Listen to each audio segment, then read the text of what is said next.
ये है एक पवित्र प्लेस श्री हेमकुंड साहिब दरबार साहब। और ये है सरोवर जिसका बहुत ही ज़्यादा ठंडा पानी है और इसने लगा ली शर्त अपने दोस्त के साथ डुबकी लगाने की। इसमें पड़े हैं हजारों ही सिक्के, आप जाके देखेंगे तो बिल्कुल साफ दिखाई देंगे। श्री लक्ष्मण मंदिर जो हेमकुंड साहिब के बिल्कुल पीछे की साइड है और ये जाता है फूलों की घाटी को रास्ता जो यहाँ से 4 किलोमीटर है। तो दोस्तों ये जर्नी स्टार्ट होती है गुरुद्वारा साहिब श्री गोविंद धाम से सुबह 4 बजे। यहाँ मैंने छुपाया अपना बैग क्योंकि बहुत ही ज़्यादा लंबी लाइन थी और ये गेट भी बंद हो चुका था। तो मेरे को लाइन में लगता तो 6 बज जाते, तो मेरे को सुबह 4 बजे निकलना था। तो मैंने ली चाय और निकल गया 4 बजे वहाँ अपना बैग छुपा के। जमा करने के लिए कोई जगह नहीं थी। इससे मैंने पूछा घोड़े का रेट, तो इसने बताया 2100 रुपये।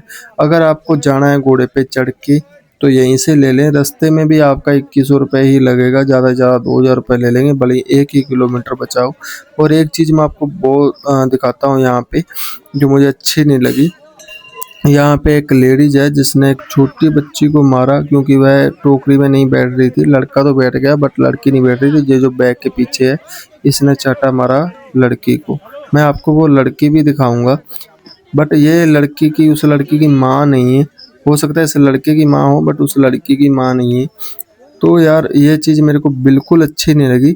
अभी मैं आपको दिखाता हूँ वो लड़की छोटी बच्ची जो ये जा रही है ना, जो सफ़ेद टोपी में लाल पगड़ी वाले सरदार के साथ, ये है वो।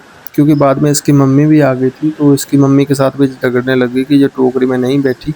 तो उसने बोला कि हम वापस चले जाते हैं, तो ये बोली चले जाओ, तो वो वापस चले गए थे। शायद ये लड़की की बुआ या चाची ताई हो सकती है। यहाँ से जाता है फूलों की घाटी को रास्ता जो 4 किलोमीटर है। अगर आपको जाना है तो यहाँ हजारों ही प्रकार के फूल हैं। ये इसका मैप है जिसको आप पॉज करके देख सकते हैं। तो यहाँ पे जाने के लिए सिर्फ 2 बजे तक का टाइम है। तो आपको नेक्स्ट डे ही जाना पड़ेगा यहाँ से आने के बाद। और ये देखिए दोस्त, ये टोकरी में बड़े आदमियों को भी उठा के लेके जाते हैं। ये लेडीज को उठा के लेके जा रहे हैं जिसने बैग से अपना मुंह छुपा रखा है। बट ये चीज़ मेरे को अच्छी नहीं लगी। आप कमेंट में बताइएगा कि आपको कैसा लगा, क्योंकि यहाँ पे खुद को लेके ही चढ़ना बहुत मुश्किल है।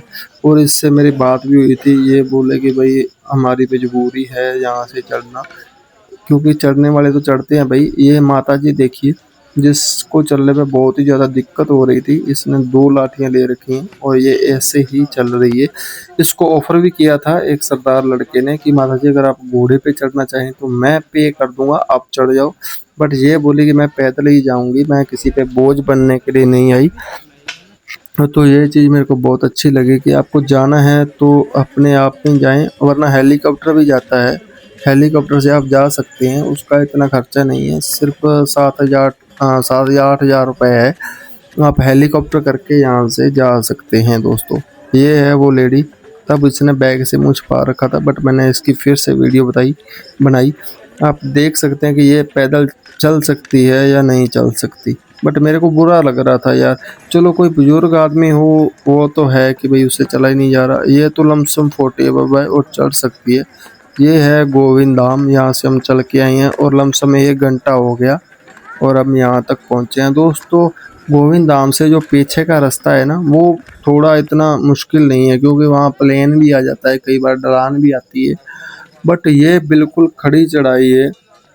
और एक चीज़ मैं यहाँ पे आपको और दिखाऊंगा, पहले आप चेक कीजिए ये प्रसाद जिसमें बादाम किशमिश काजू सब चीज़ मिली हुई है और ये यहाँ पे बट रहा था।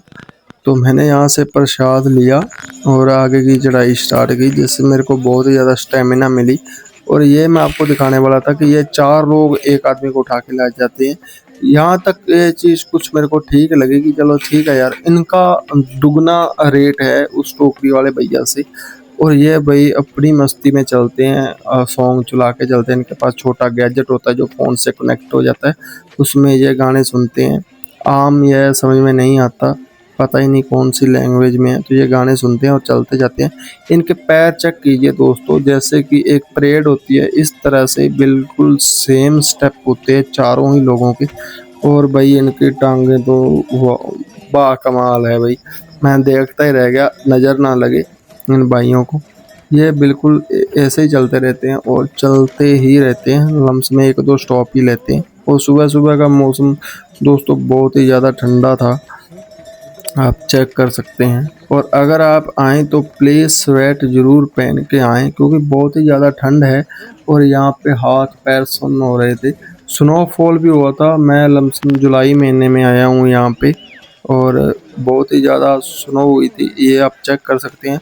और एक चीज़ मैं आपको और बता दूँ, कुछ लोग रास्ते को छोड़ के स्नो पे चलने लगते हैं, तो ये बहुत ही ज़्यादा स्लिपरी है, बिल्कुल ड्राई है इसे। आप इसको हाथ में पकड़ेंगे तो आपका हाथ भी गीला नहीं होगा। तो इस पे चलना बहुत ही ज़्यादा डेंजरस है, क्योंकि यहाँ से स्लिप हुए तो सीधा नीचे जाओगे, इसके लिए एक स्पेशल शूज़ आते हैं। तो रास्ता क्लीन था, आप वहीं चलें, इधर-उधर ना जाएँ। ये लड़की है भई, इससे चला ही नहीं जा रहा था, ये बेचारी रोने लग गई। ये लोग इसके पास गिराव बना के खड़े हो गए कुछ देने के लिए, मतलब मेडिसिन वगैरह। तो वापस आते हैं कि भाई रास्ते को ना छोड़ें, रास्ते में कुछ शॉर्टकट बने हुए हैं इससे पीछे, मतलब जो सीधे ही बनाए हुए हैं, तो उस पे मत चलें। यहाँ से चलने के बाद में यहाँ से 2 रास्ते हो जाते हैं, एक पेड़ियाँ बनी हुई हैं और एक सीधा स्लैप है जिस पे अपने चल के आ रहे थे और घोड़े वगैरह भी जाते हैं। तो मैंने यहाँ पे सेलेक्ट किया पेड़ियों का, क्योंकि यह बहुत ही ज़्यादा शॉर्टकट थी। बट पेड़ियों की एक कंडीशन है कि आप पेड़ियों पे जब चढ़ रहे हैं तो अगर थक गए तो रेस्ट कर लें। रास्ते में मतलब रेस्ट नहीं करेंगे, अगर आप वापस गिर गए या चक्कर वगैरह आ गया तो बहुत ही ज़्यादा नीचे जाएँगे। और ये जो रास्ता है जो स्लोप में जाता है और यहाँ पे एक हेलीपैड भी बना हुआ है। आई डोंट नो कि यहाँ पे हेलीकॉप्टर आता है या नहीं, यहाँ पे कोई सिक्योरिटी वगैरह नहीं थी, लोग भी घूम रहे थे। आई थिंक यहाँ पे हेलीकॉप्टर नहीं आता, सिर्फ़ गोविंद धाम के लिए ही आता है। इसके आगे आपको घोड़े या पैदल चल के जाना होगा, या जो वो टोकरी वाले भैया और जो 4 लोग उठा के लेके जा रहे थे, तो सबसे ज़्यादा मतलब उनका ही खर्चा है जो 4 लोग लेके आ रहे हैं। इसके बाद में वो टोकरी वाले और घोड़ा। ये भैया चढ़ रहे हैं यहाँ पे और चढ़ते-चढ़ते हालत ख़राब हो गई थी, बट बिल्कुल ही पास पहुँच गए थे गुरुद्वारा साहिब के। और बहुत ही अच्छा भाई, ठंड थी यहाँ पे, अच्छा देखने को मिल रहा था, क्योंकि राजस्थान से आए थे और वहाँ पे बहुत ज़्यादा गर्मी है।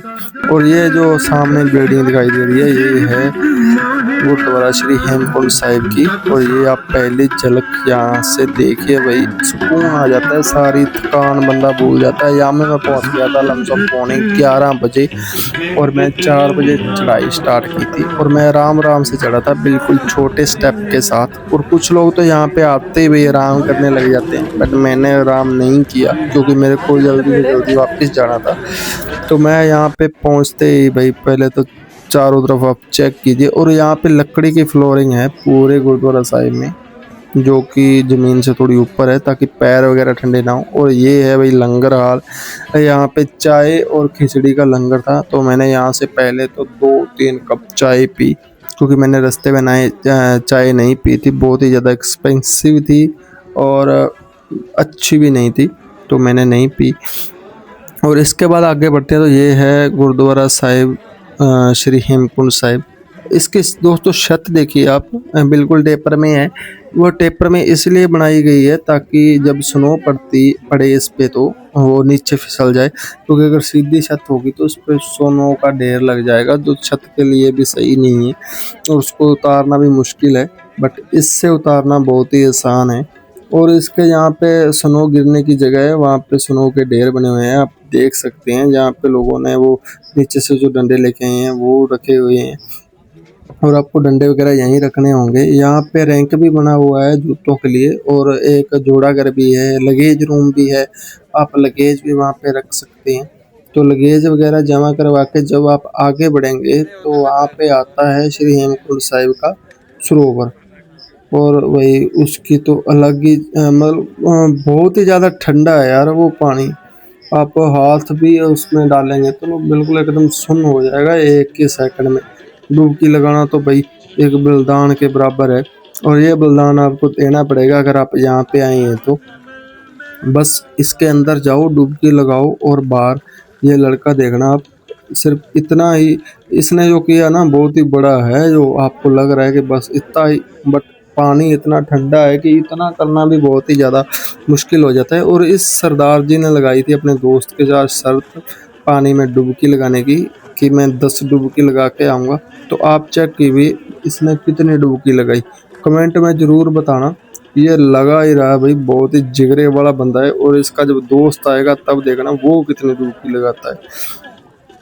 बहुत ही ज़्यादा ठंडे पानी में इतनी देर में तो भाई बंदा बेहोश हो जाए, बट ये लगा हुआ है। बट लास्ट में ये भी बिल्कुल कांपने लग जाएगा, गिरने की हालात में हो जाएगा। जब यह बाहर आएगा आप चेक कर सकते हैं, बिल्कुल कांप रहा है ये। और अभी आएगा इसका दोस्त, और वही बस इसकी तो ठे ठे फिस, और ये शर्त हार चुका था। ये बहुत ही ज़्यादा ठंडा पानी है भाई, यहाँ पे बिल्कुल एक बार देखने को लगता है कि हाँ क्या है, एक ही डुबकी लगानी है। बट इसके अंदर पैर रखते ही मन करता है कि बाहर चलें। ये बिल्कुल लास्ट कॉर्नर है जहाँ से मैं चला हूँ, और ये है लक्ष्मण मंदिर, जो श्री हेमकुंड साहिब के बिल्कुल पीछे वाली साइड में है। और यहाँ पे जरूर जाके आए भाई। और इसमें पड़े हैं भाई सिक्के, बहुत पड़े हैं इसमें। आप देखोगे ना तो पानी एकदम शीशे की तरह साफ है। वीडियो में थोड़ा लाइटिंग की वजह से वीडियो बन नहीं पा रही। जब आप देखोगे तो इसमें सिक्के ही सिक्के पड़े हैं। तो इसमें से ना तो निकाल सकते हैं और ना ही गुरुद्वारा साहिब के मतलब जो कमेटी है वो निकालती है, इसके अंदर ही रहते हैं ये। और ये नीचे वाला फ्लोर है गुरुद्वारा साहिब का, यहाँ पे आप रेस्ट भी कर सकते हैं, कीर्तन वगैरह सुन सकते हैं। यहाँ पे प्रसाद मिलता है, जो गुरु की देग है वो मिलती है। और अगर आपको पिन्नी प्रसाद लेना है तो सिर्फ यहाँ से रसीद मिलेगी। वो श्री गुरुद्वारा साहिब है जो गोविंद घाट, वहाँ पे जाके आपको मिलेगा। यहाँ से ऊपर जाने का रास्ता है जो सेकंड फ्लोर पे जाता है, यहाँ दरबार साहिब है। और भाई यहाँ है दरबार साहिब श्री हेमकुंड साहिब। यहाँ पे आके आप अपनी सारी थकान भूल जाएंगे, और कीर्तन का जो रस है वो आपको सारी टेंशन भुला देगा। ऊपर से भाई कुछ ऐसा व्यू दिखता है यहाँ का।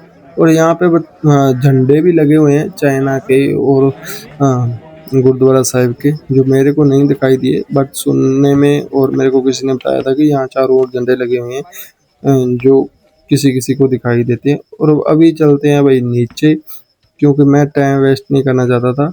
और क्योंकि गुरुद्वारा साहिब में सिर्फ 2 बजे तक रुक सकते हैं, बट नीचे बाद में जगह नहीं मिलती सोने के लिए, तो माथा वगैरह टेक के मैं चलता हूँ नीचे। और यहाँ मैंने बैठने की ट्राई की, बट भाई जहाँ ज़्यादा देर नहीं बैठ सकते, क्योंकि मैं आया हूँ राजस्थान से। बिल्कुल यहाँ पे 50 डिग्री टेम्परेचर होता है। और ये है भाई गुरुद्वारा गोविंद धाम। मैं 2 बजे यहाँ पहुँच गया था, और मैं रास्ते में कहीं नहीं रुका। और यहाँ पे मैं बैग रख के गया था, तो देखते हैं दोस्तों कि बैग मेरा यहाँ पे है या नहीं है। तो थोड़ी देर चलने के आगे चलने के बाद जब अपने यहाँ से मुड़ते हैं, तो वो सामने जो पेड़ियाँ दिखाई दे रही हैं, मैं उनके नीचे सोया था रात को, और वहीं मैंने अपना बैग रख दिया था। इसके साथ में जो गेट है ये है लगेज रूम, बट सुबह सुबह लोगों ने झगड़ा कर लिया था तो इन्होंने गेट बंद कर दिया। और मैं सुबह 4 बजे निकल जाना चाहता था, तो मैंने यहीं रख दिया। और ये वही फट्टियाँ यहाँ से हटाई हुई हैं। आई थिंक कि मेरा बैग यहाँ पे नहीं है, बट मैंने जब चेक किया तो मेरा बैग यहीं था, और सब चीज़ बैग के अंदर थी। कुछ भी चीज़ टच से मस नहीं हुई। तो दोस्तों आप यहाँ पे बैग अपना रख के जा सकते हैं, यहाँ से कुछ भी इधर से उधर नहीं होगा। कोई आपको घबराने वाली दिक्कत नहीं है। तो मैंने यहाँ से चाय ली और चल पड़ा नीचे की तरफ, क्योंकि दोस्तों वहाँ पे 7 बजे तक चले जाएं तो ठीक है। उसके बाद ऋषिकेश से भी श्रद्धालु आ जाते हैं, और ऊपर वाले भी नीचे चले जाते हैं, तो वहाँ सोने की जगह नहीं मिलती। तो टाइम से ही वहाँ पहुँच के सोने की जगह मिल जाए तो वो सबसे बढ़िया है। इसलिए मैंने अपना टाइम वेस्ट नहीं किया, यहाँ से चाय पी के और लंगर छक के मैंने नीचे की तरफ चला गया। तो उसके बाद मैं पहुँच गया गोविंद घाट शाम को 6 बजे। और ये गुरुद्वारा साहिब है गोविंद घाट का। और दोस्तों मैं कहीं नहीं रुका और चलता ही रहा। आप भी नहीं रुकिएगा, बस चलते ही रहें और फटाफट से नीचे आ जाएं। तो सुबह का चला हुआ शाम को 6 बजे तक मैं यहाँ पे पहुँचा था, लमसम 25 किलोमीटर की सफ़र करके पैदल। सॉरी, जिसमें से मैंने 4 किलोमीटर वैन से तय किया था। तो यहाँ पे पहुँचने के बाद मैंने लिया बिस्तर और सो गया। दोस्तों मेरे सब्सक्राइबर हैं ओनली 480, तो प्लीज़ सब्सक्राइब करें मेरे चैनल को और ये चैनल ग्रो करे। आई नो कि मुझे अभी इतना अच्छा वीडियो नहीं बनाना आता, मेरी आवाज़ भी इतनी अच्छी नहीं है, बट धीरे धीरे सीख जाऊँगा। आप ही मेरे गुरु हैं, सब हैं, तो प्लीज़ चैनल को सब्सक्राइब करें। और मैं यहाँ पे सो गया था। कल जाएंगे अपने बद्रीनाथ, तो वीडियो में बने रहें।